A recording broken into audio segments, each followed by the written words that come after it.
যে বিচার সংস্কার এবং নতুন সংবিধানের মধ্য দিয়ে যেতে হবে। কেবল একতরফা নির্বাচন করা হলে, কোন ধরনের সংস্কার না হলে আমরা জাতীয় নাগরিক পার্টি সেই নির্বাচনে অংশগ্রহণ করব না এবং সেই নির্বাচন জনগণের নির্বাচন হবে না। সুষ্ঠু নির্বাচন করতে হলে মৌলিক সংস্কারের জন্য যে কার্যক্রম চলছে, জুলাই সনদ এই মাসে হওয়ার কথা, সেই সনদ আদায় করার জন্য আমরা রাজপথে নেমেছি।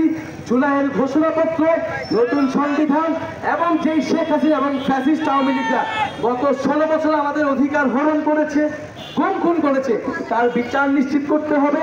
যারা সন্ত্রাসী বাহিনী ছিল তাদেরকে এখনো গ্রেফতার করা হয়নি, আদালতে গেলে তাদেরকে ছেড়ে দেওয়ার ব্যবস্থা করা হচ্ছে, বিভিন্ন জায়গা থেকে তাদের পুনর্বাসনের চেষ্টা করা হচ্ছে।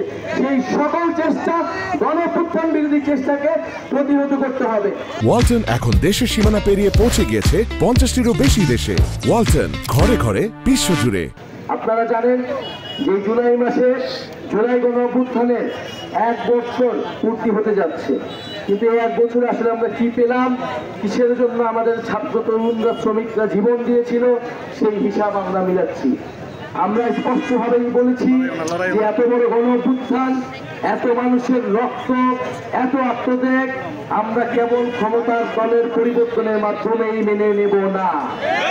আমাদেরকে অবশ্যই রাষ্ট্রের মৌলিক সংস্কার, মানুষের জীবনের পরিবর্তন, ভাগ্যের উন্নয়ন, দুর্নীতি, লুটপাট, চাঁদাবাজি ইত্যাদি অবশ্যই এই দেশ থেকে বন্ধ করতে হবে।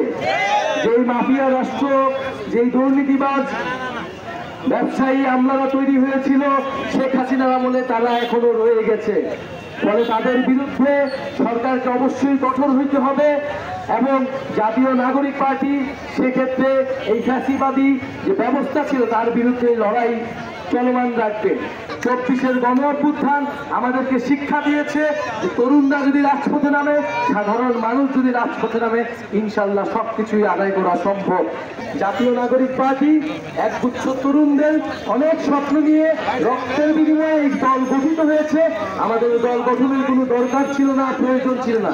সময়ের প্রয়োজনে, বাংলাদেশের মানুষের আহ্বানে এবং এত এত শহীদের রক্তের যে আত্মত্যাগ, সেটা ঋণ শোধ করতে আমাদেরকে এই দল গঠন করতে হয়েছে, যাতে আপনারাও বিকল্প নেতৃত্ব পান, আপনারাও একটা বিকল্প বেছে নিতে পারেন।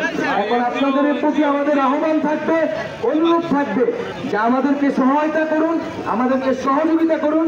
বাংলাদেশের তরুণরা যে নতুন স্বপ্ন নিয়ে, নতুন সংস্কৃতি নিয়ে বাংলাদেশকে এগিয়ে নিয়ে যেতে চাচ্ছে, লালমনিরহাটকে এগিয়ে নিয়ে যেতে চাচ্ছে, সেই লড়াই আপনারা আমরা একসাথে থাকবো। ইনশাল্লাহ আমরা লালমনিরহাটে আবারও আসবো এবং আগামী সংসদে তরুণদের, নতুনদের বিজয় হবে ইনশাল্লাহ।